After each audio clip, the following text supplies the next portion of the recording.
में वो अंडा इतना बड़ा हो जाता है जितनी खुद लड़की। एक रात जब वो परेशान होती है और उस अंडे के पास रो रही होती है तो उसके आंसू अंडे के ऊपर गिरते हैं और सेकंड्स में अंदर सोख लिए जाते हैं। कुछ वक्त बाद लड़की को अंडे के अंदर से कुछ टूटने की आवाज सुनाई देती। वो गौर से देखती है तो पता चलता है कि अंदर एक जानवर अपनी पूरी ताकत से शेल तोड़ रहा है। जैसे ही वो बाहर निकलता है उसका रूप देखकर लड़की डर जाती है और कपड़ों की अलमारी में छुप जाती होती है और वो झांक कर देख लेती है। बाहर निकला हुआ जानवर एक अधूरे पंख वाला बड़ा सा पक्षी जैसा जीव होता है। कुछ ही देर में शीशा टूटने की आवाज आती है। वो जीव खिड़की तोड़कर भाग जाता है। आवाज सुनकर पिता कमरे में दौड़ते हैं लेकिन लड़की सच नहीं बताती। वो कहती है कि एक बड़ा पंछी अंदर आ गया था, लेकिन उसी रात वो जीव वापस आ जाता है। पहले तो लड़की बहुत डर जाती, लेकिन फिर उसे एहसास होता है कि वो जीव उसके सामने मजबूर और जख्मी दिख रहा है, अपना जख्मी हाथ दिखाकर जैसे मदद मांग रहा। काफी सोचकर लड़की उसकी तकलीफ दूर करती है और उस वक्त वो पहली बार समझ जाती है कि वो जीव उसे अपनी माँ मान रहा है। लड़की हमेशा से अपने क्लासमेट से जलन रख जो अपने पालतू जानवर रख, क्योंकि उसकी अपनी माँ बहुत सख्त थी और उसे गोल्ड फिश तक नहीं रखने दी गई। इसलिए चाहे वो जीव कितना ही डरावना क्यों ना, वो उसे अपना पालतू मानकर प्यार करने लगा। दोनों के बीच एक अजीब सा रिश्ता बन जाता, जहाँ वो जीव पानी में बबल्स बनाकर उसे खुश करने की कोशिश करता। लेकिन जल्द ही लड़की को पता चलता है कि ये कोई मासूम पालतू नहीं बल्कि कुछ बहुत खतरनाक। एक रात जब पड़ोसी का कुत्ता बाहर भौंक रहा होता है और लड़की बेचैन होती है तो वो जीव उसका गुस्सा महसूस कर लेता है और खुद जाकर उस कुत्ते को मार देता है। सुबह लड़की चुपके से उस कुत्ते की बॉडी बगीचे में दफन कर देती है, लेकिन उसका भाई ये सब देख लेता है। भाई ये बात पिता को बताने की कोशिश करता है लेकिन लड़की वक्त पर जीव को बेड के नीचे छुपा देती। पिता को बेड साइड पर खून दिखता है और वो कुछ समझ जाते हैं, लेकिन अपनी बेटी को शर्मिंदा ना करने के लिए भाई को वहाँ से हटा देते हैं। कुछ दिन बाद माँ बिजनेस ट्रिप से वापस आती है और लड़की को गिफ्ट देती है। गुस्सा आया भाई कुत्ते की बॉडी जमीन से निकालकर पेरेंट्स के सामने ले आता है और सिस्टर पर इल्जाम लगाता है, लेकिन पेरेंट्स को यकीन नहीं होता कि उनकी अच्छी ग्रेड्स वाली बेटी ऐसा कर सकती है और भाई को ही डांट दिया जाता है। फिर भी जीव के जिस्म की अजीब बदबू माँ का ध्यान खींच लेती है। वो कमरा चेक करती है मगर जीव बेड के नीचे छुप जाता है और लड़की कह देती है कि शायद ये कुत्ते की ही स्मेल है। उसके बाद माँ लड़की के कंपटीशन वाले कपड़े चेक करती है तो देखती है कि वो ड्रेस फटी हुई है। असल में उस जीव ने ही वो ड्रेस फाड़ी थी, लेकिन माँ का गुस्सा इस बात पर निकलता है कि लड़की ने अपने ड्रेस का ख्याल नहीं रखा। जीव को मीट ना खिलाना पड़े इसलिए लड़की पेट शॉप से हड्डियां ले आती है, लेकिन वो उन्हें खाने से इनकार कर देता है। लड़की एक डॉक्यूमेंट्री में देखे हुए तरीके से जैसे पक्षी अपने बच्चों को खिलाते हैं खुद खाना चबाकर जीव को खिलाती है। वक्त के साथ जीव के जिस्म पर नॉर्मल पंख नहीं आते बल्कि इंसानी बालों जैसी चीज उभरने लगती है। फिर भी लड़की उसे प्यार से सजा कर रखती है। एक दिन डांस प्रैक्टिस में उसकी क्लासमेट उससे बेहतर परफॉर्म करती है और माँ उस क्लासमेट की तारीफ करती है, साथ में ताना भी देती है कि हमारी बेटी को भी तुम्हारी तरह मेहनत करनी चाहिए। ये जलन सीधा जीव तक पहुंच जाती है और वो घर से निकलकर उस क्लासमेट का रास्ते में इंतजार करता है। लड़की को अंदर से एहसास हो जाता है कि कुछ बुरा होने वाला है और वो माँ से तुरंत गाड़ी घुमाने की रिक्वेस्ट करती है, लेकिन बहुत देर हो जाती है। जीव क्लासमेट पर हमला कर देता है और लड़की पूरी सीन को जैसे जीव की आंखों से देख लेती है, डर कर चीख उठती है। माँ इसे सिर्फ कंपटीशन का स्ट्रेस समझकर उसे गलत तसल्ली देती है कि जब तुम फर्स्ट आओगी तो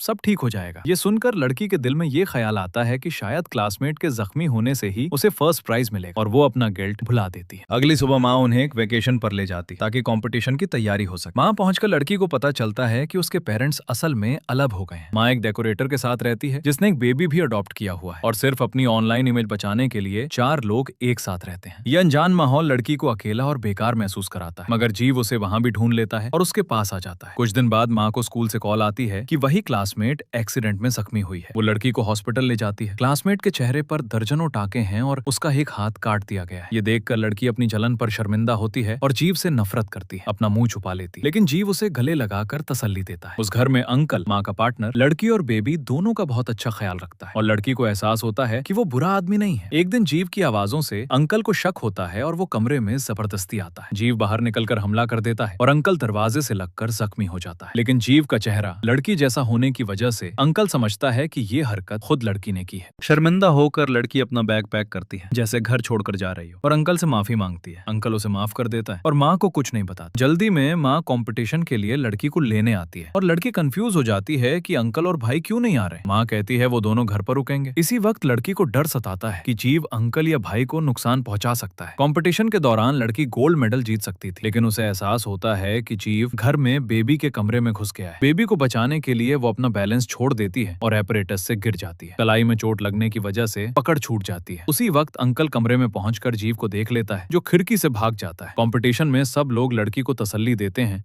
जब वो गिर जाती है, जबकि माँ अपने डिसअपॉइंटमेंट छुपाकर सबके सामने मुस्कुराती है। घर पहुंचते ही अंकल लड़की को देखकर गुस्से में भड़क कर रुकता है। माँ पूछती है क्या हुआ और अंकल कह देता है तुम्हारी बेटी ने क्या किया तुम्हें पता भी है, लेकिन माँ को यकीन नहीं होता और इस झगड़े में माँ और अंकल का रिश्ता टूट जाता है। घर वापस आकर जीव भी लड़की के पीछे पीछे आ जाता है, लेकिन अब लड़की उसे अपना नहीं मानती और उसे बिल्डिंग की छत से धक्का दे देती है। पिता उसे कपड़ों की अलमारी में छुपा देख लेते हैं और सोच लेते हैं कि बेटी उदास है इसलिए ऐसा कर रही है, इसलिए खामोशी से चले जाते हैं। एक दिन माँ लड़की के कमरे में आती है और जीव को देखकर समझती है कि ये उसकी बेटी है। उसके उलझे हुए बालों को सीधा करने लगती है, लेकिन बाल इतने सख्त और उलझे होते हैं कि माँ जोर से खींच देती है। इसी वक्त जीव माँ पर हमला कर देता है, बाल पकड़कर उन्हें नाखूनों से जख्मी कर देता है। तभी असली लड़की वहां आ जाती है और माँ को एक ही वक्त में दो लड़कियां दिखाई देती हैं। जीव दोबारा माँ पर हमला करने की कोशिश करता है, मगर लड़की दरवाजा बंद करके उसे रोक लेती है और चिल्लाते हुए कमरे से निकल जाने का हुक्म देती है। जीव उदास होकर भी उसकी बात मान लेता है। इसके बाद लड़की माँ को सच सच सब बता देती है और माँ उसे साथ लेके उस मॉन्स्टर को ढूंढने निकल जाती है, मगर लड़की अलमारी चेक करते वक्त जीव के हमले में गिर पड़ती है। झगड़े में वो छुरी से जीव की टांग पर जख्म लगा देती है और भाग जाती है। जब माँ जीव को मारने के लिए तैयार होती है, लड़की को उस पर तरस आ जाता है और जैसे ही माँ वार करती है, लड़की खुद आगे बढ़कर बीच में आ जाती है। छुरी सीधी उसके सीने में उतर जाती है। माँ ये देखकर सदमे में रह जाती है। उसी लम्हे लड़की जीव के ऊपर जा गिरती है और उसका खून जीव के मुंह में चला जाता है। अचानक जीव के फटे हुए होंठ भर जाते हैं और उसकी आंखें बिल्कुल लड़की जैसी रंग में बदल जाती हैं। जैसे कुछ अधूरा दुख मिटने के बाद माँ के दिल में एक नई अजीब उम्मीद जगती है।